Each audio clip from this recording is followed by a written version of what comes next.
ما كان محمد أبا أحد من رجالكم ولكن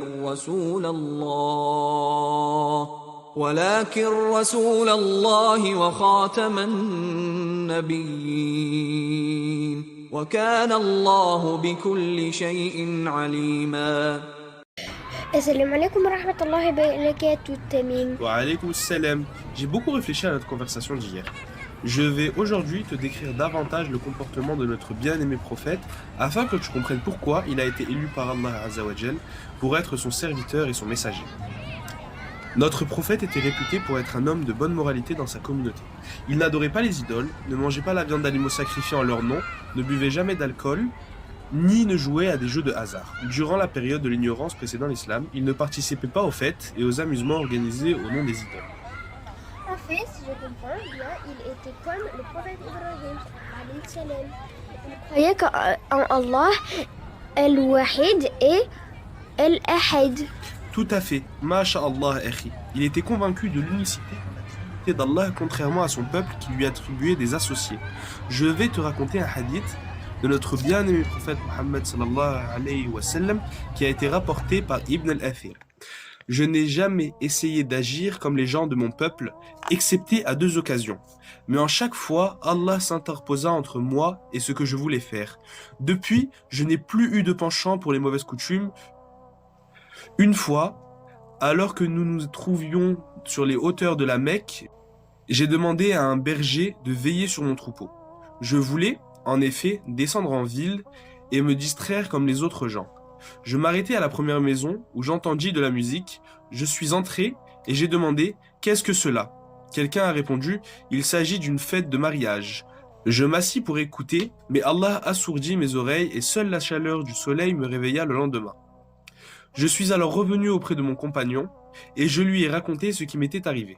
La même chose se produisit une seconde fois. Depuis, je n'ai plus jamais essayé d'agir de la sorte.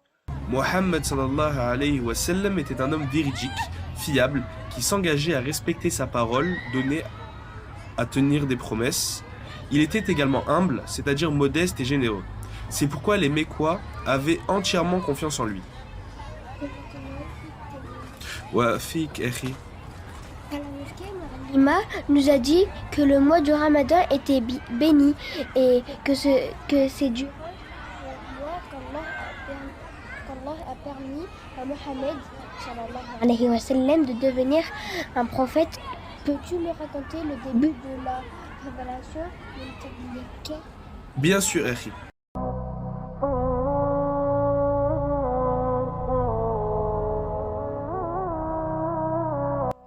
À l'âge de 40 ans, il commença à faire des rêves étranges.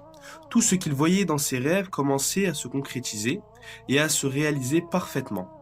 Puis, il se retira dans une grotte surplombant la Mecque, appelée Hira, sur le mont An-Nur. Sur son passage, il entendait les arbres et les rochers qui l'appelaient par son nom pour le saluer.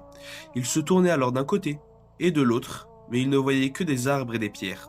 Il passa plusieurs nuits dans cette grotte pour se retrancher et méditer sur la création d'Allah. C'était une forme d'adoration. Il emportait avec lui des aliments et quand il n'en avait plus, il retournait chez sa femme, Khadija, pour s'approvisionner de vivres et repartait dans la grotte en vue de passer des nuits semblables. Cette situation se prolongea jusqu'à ce que la vérité, la révélation, lui fut apportée dans la grotte de Hira. Durant le mois du Ramadan, de l'an 610, au cours d'une nuit particulière. Oui, je la connais. L'imam nous a dit qu'il s'agit de Laylatul Qadr. En français, la nuit du destin. Masha'Allah, ahsanta akhi. Donc, durant cette nuit bénie, l'ange de la révélation, l'ange Jibril, que la paix soit sur lui, se présenta à notre prophète et s'adressa à lui en lui disant « Lis ». « Je ne sais pas lire », lui répondit le prophète. L'ange le saisit et le serra avec force, puis le relâcha et répéta son commandement. « Lis ». « Je ne suis pas de ceux qui lisent », répondit le prophète. Et, une nouvelle fois, il l'étreignit jusqu'à ce qu'il fût épuisé. Puis il le relâcha en lui disant « Lis ». « Je ne sais pas lire », répondit à nouveau le prophète. À la 3e fois, il le serra au point de lui faire perdre toute force. Puis il le relâcha en lui disant « Lis au nom de ton Seigneur qui a créé l'homme d'une adhérence. Lis, ton Seigneur est le très noble, qui a enseigné par la plume, le qalam, a enseigné à l'homme ce qu'il ne savait pas. Il récita ainsi les 5 premiers versets de la sourate de l'adhérence Al-Alaq.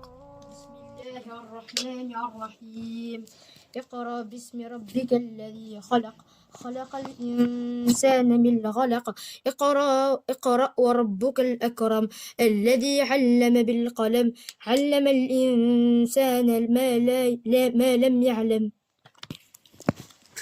Notre prophète se leva après avoir répété la révélation apportée par l'ange. Il était profondément ému et tremblait de peur. Notre prophète se ressaisit alors de l'émotion qu'il avait gagnée. Puis, il descendit rapidement de la montagne et rentra chez lui. Notre mère, Khadija, qu'Allah s'assoie satisfait d'elle, s'inquiéta de l'agitation qui s'était emparée de lui. Notre prophète tremblait toujours, sans donner aucune explication. Il s'allongea directement sur son lit et demanda à ce qu'on le recouvre d'une couverture. Il plongea de suite dans un profond sommeil. Lorsqu'il se réveilla, il raconta à sa chère épouse ce qui s'était passé et ajouta qu'il craignait pour sa vie.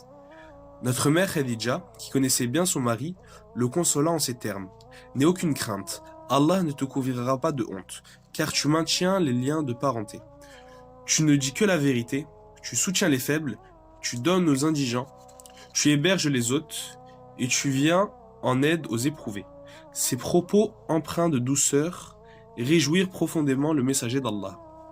Ils se rendirent ensuite tous deux chez le cousin paternel de Khadija, Waraqa ibn Nawfal. Il était un vieillard aveugle qui connaissait bien la Torah et l'Évangile et qui avait embrassé le christianisme dans la période précédant l'islam. Ce dernier fut très ému en écoutant Mohammed lui raconter l'événement qu'il venait de vivre. Il lui dit « Tu es le dernier des prophètes et le prophète de cette communauté. L'ange Jibril que tu as vu, c'est celui qui est apparu à Moussa et à Isa, alayhum salam. Tu as reçu la révélation suprême et ton peuple ne te croira pas.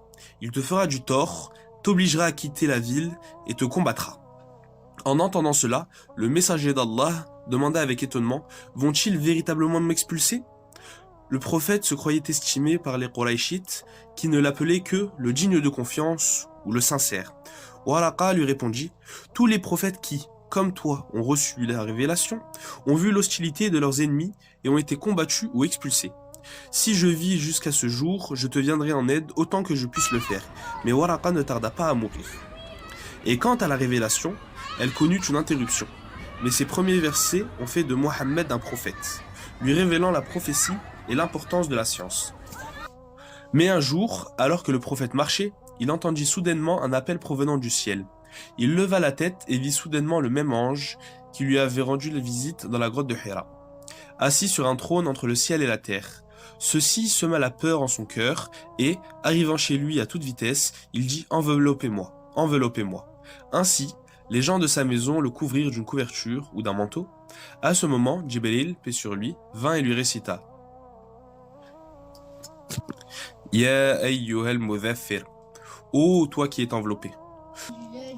الرحمن الرحيم يا أيها المدثر قم فأنذر وربك فكبر وثيابك فطهر والرجز فاهجر ولا تمنن تستكثر ولربك فاصبر. Masha'Allah, ces versets font partie des premiers versets du Coran à lui être révélés à la Mecque, après ceux du... Après cette interruption, il lui est ordonné ici, dans les 7 premiers versets de la sourate Al-Mudaththir, de se lever et d'avertir les gens des conséquences de leur façon de vivre, ainsi que de proclamer la magnificence d'Allah dans ce monde. Et Mira Lima nous a expliqué que c'est à ce moment-là que le prophète Mohammed est devenu un messager. C'est exact, Allahumma barak. Et depuis, la révélation s'intensifia et ne cessa plus. Wa khayran jazak akhi. C'est bientôt l'heure du Isha. Enfile vite ton qamis, peigne-toi les cheveux et n'oublie pas de te mettre un peu de musc, comme le faisait le prophète Mohammed. Hayya bina.